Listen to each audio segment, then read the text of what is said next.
Today I'm going to be responding to a video about a conversation between Alex O'Connor and Rainn Wilson. I realize this is now 3 videos back to back responding to videos from Alex's channel.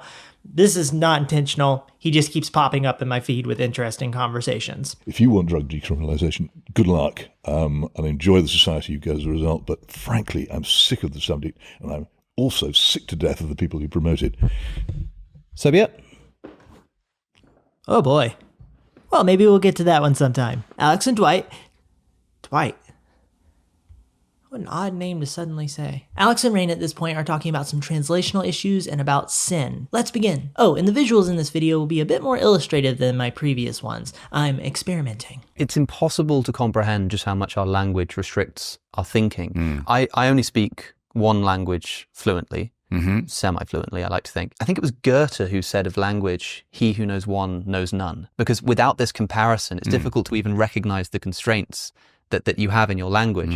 I did a podcast recently with a guy who's got a channel called Magnify, and he was talking about how the English language, for example, is embedded with sort of accounting terms. It's very sort of trade-based because that was the society that this language evolves in. And so when you apply it to religion, it's Jesus accounting, for sins, and we're in spiritual debt. Now, I want to give Alex the benefit of the doubt here and say that he may have been trying to say that these ideas were part of the culture of the biblical writers, thus they were included in the Bible. But it sounds like what he's saying is that the English language has applied these terms to the Christian religion, which wouldn't make any sense. The English language isn't the origin for the concept of Jesus accounting for sins. An argument in the New Testament is that Jesus is the perfect sacrifice for sins. This is in connection with the sacrificial system of the Jews found in the Old Testament. The Greek New Testament gives us this paradigm, and we are now translating those ideas into the English language. In the New Testament, we see judicial terms like justification and economic terms like debt and redeem. These were terms that were already embedded in their culture at the time. The question is, of course, what did the New Testament writers mean to say when they were using these terms? And these kinds of language. Oh, interesting. Look at the way that religious language is completely embedded into the Arabic language. Totally understandable. And the original word for sin was an ancient Greek term of archery. Did you know this? Oh, like missing. So sin is missing the mark. Missing the mark. Yeah, like you're doing this and like, oh, I sinned. I didn't hit the bullseye. So sin isn't like this black mark on your soul that's going to damn you to hell for eternity. It's you missed the mark. And guess what? That's what we do all the time as human beings, is we miss the mark. But again, and then that language got translated. When it got translated into Latin or whatever it was, it got translated kind of misappropriated. This is one of the most misleading parts of the conversation, unfortunately. The word sin is generally a translation of the Hebrew word chata in the Old Testament and the Greek word hamartia in the New Testament. The real question is, how are the writers using these terms in the Bible? Because if we read, all have sinned and fall short of the glory of God, or for the wages of sin is death, we are now putting that term into a context. Unless your point is that the whole phrase is mistranslated or misinterpreted, then we have phrases about the implications of sin. Take issue with Moses and Paul.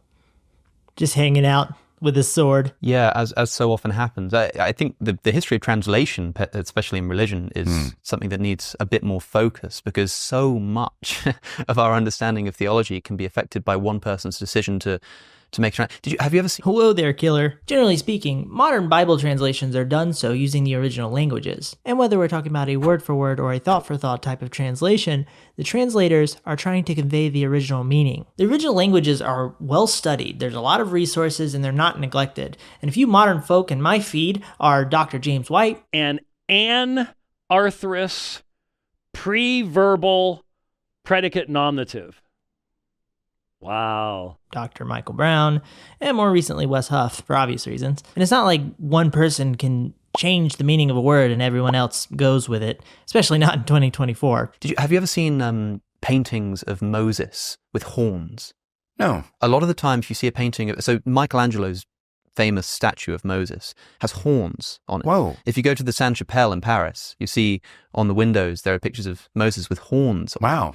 And it's because there's this word, I think it's keren, in Hebrew, which can be translated as like rays, as in like rays of light, but it can also be translated as horns. It's like the same word. So when St. Jerome makes the Vulgate, the Latin translation of the Bible, he translates it literally as horns. So there's this passage in Exodus where Moses comes down from the mountain and he did not know that his head was keren because he'd been speaking with the Lord.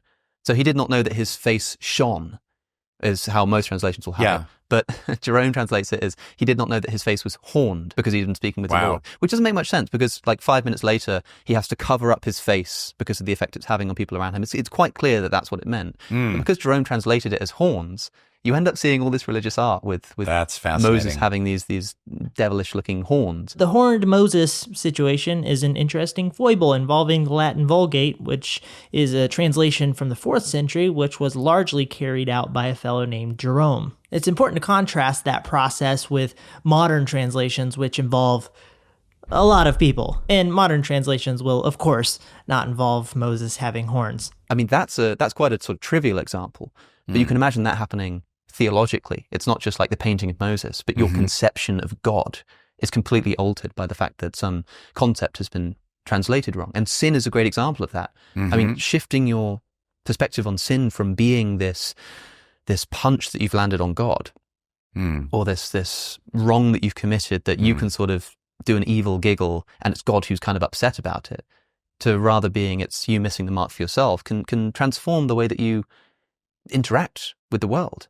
Just by that one word, I think. Where are these mistranslations of the words that make up the phrases about sin found? Once again, we know how to read the original languages. We aren't confused about how the writers describe sin, but Alex and Rainn are instead ignoring that context and changing the definition. If you leave off the context given in the Bible for what sin means, you saw off the limb that you stand on from the tree that gives you the concept of sin in the first place. Unless you have another authoritative source, you have only become an authority to yourself. I declare bankruptcy! What do we do there? The whole idea of sin is ultimately meaningless at that point. Where's the idea coming from anymore? Why are you missing the mark at that point? If you want to care about pleasing God, the question is, what is the intended meaning in the text? But that's not what this conversation is about anyway. I plan to engage with more of this conversation soon in another video, but that's it for this one. Thank you so much for watching. God bless.